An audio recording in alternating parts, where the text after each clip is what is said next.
Welcome to The Explainer. Today, we're digging into a book that completely flipped personal finance on its head, Rich Dad, Poor Dad.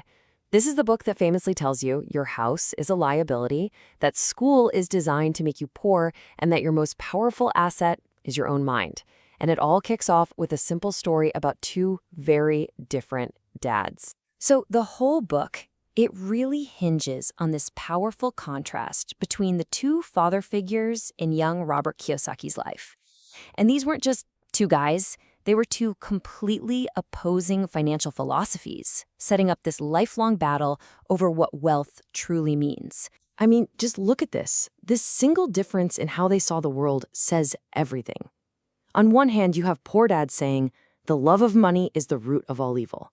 He saw it as a source of corruption. But then you've got Rich Dad, who comes back with, no, the lack of money is the root of all evil. He saw poverty as the cause of suffering and desperation. This one clash forced a young Kiyosaki to figure out which path he was going to follow. So who were these guys? Well, his poor dad, that was his actual father, a brilliant, highly educated man with a PhD, but he always struggled to make ends meet. Then you have Rich Dad, his best friend's father, an 8th grade dropout who went on to build a business empire. And their core advice really tells the whole story, doesn't it? One said, find a good company to work for. The other said, find a good company to buy. Two totally different worlds. And this is really the book's challenge to all of us. It's asking you to stop just accepting the financial advice you've always been given. It's about thinking critically, comparing the options, and then choosing for yourself. It's less about a formula for getting rich and more about waking up and questioning the script we're all handed. So what did Kiyosaki choose? Well, he started with Rich Dad's very first and probably most famous lesson, understanding the trap that keeps most people stuck, a cycle he called the rat race. This quote just cuts right to the chase. Rich Dad's big idea was that most people's lives are secretly controlled by two emotions, fear and desire.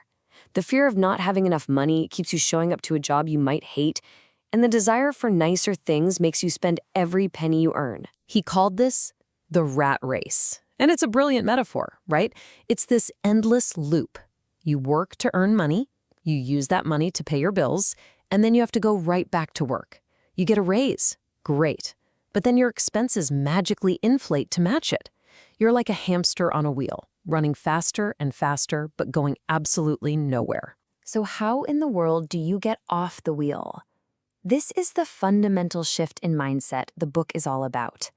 You have to stop working for money and start making your money work for you. The goal isn't just to earn a bigger paycheck. The goal is to own the things that earn the money. But to own the things that earn, you first have to speak the language of money.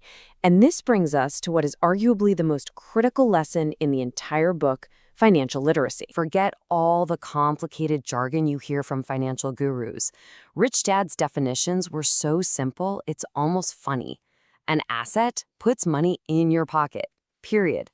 A liability takes money out of your pocket. That's it.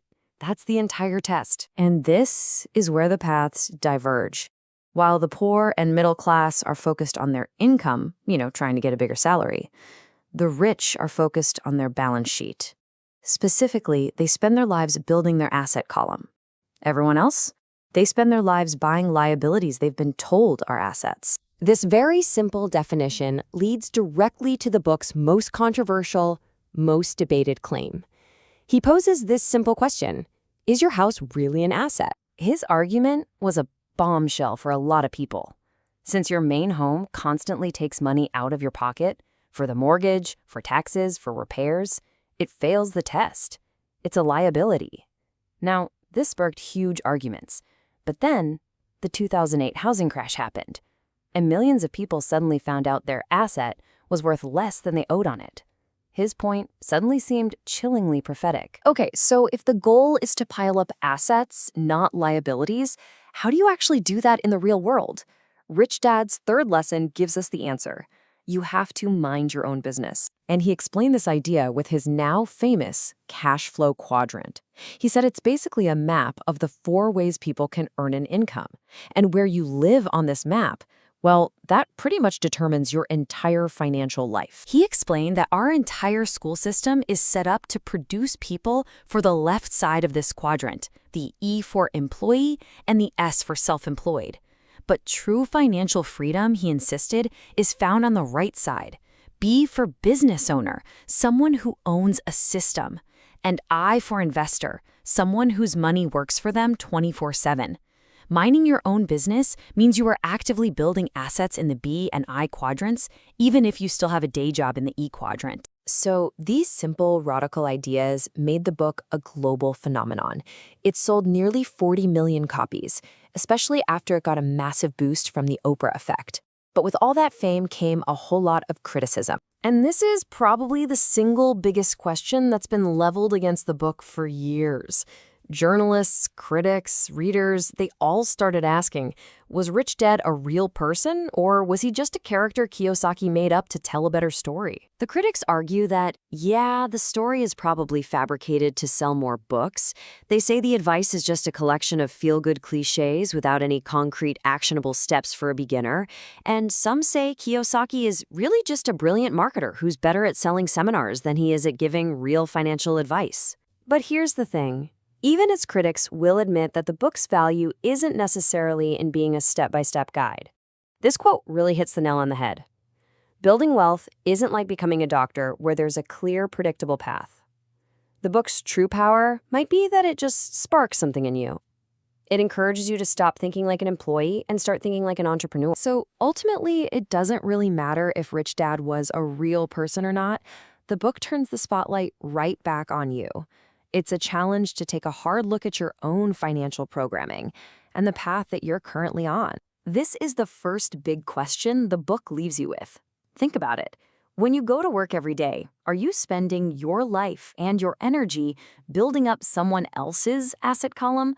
Or are you dedicating your time to building your own? And in the end, the book's core message is really a warning, wrapped in a question.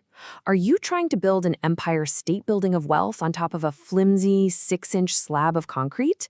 Because without a rock-solid foundation of financial education, really understanding how assets, cash flow, and risk work, any grand plan to build wealth is probably destined to crumble.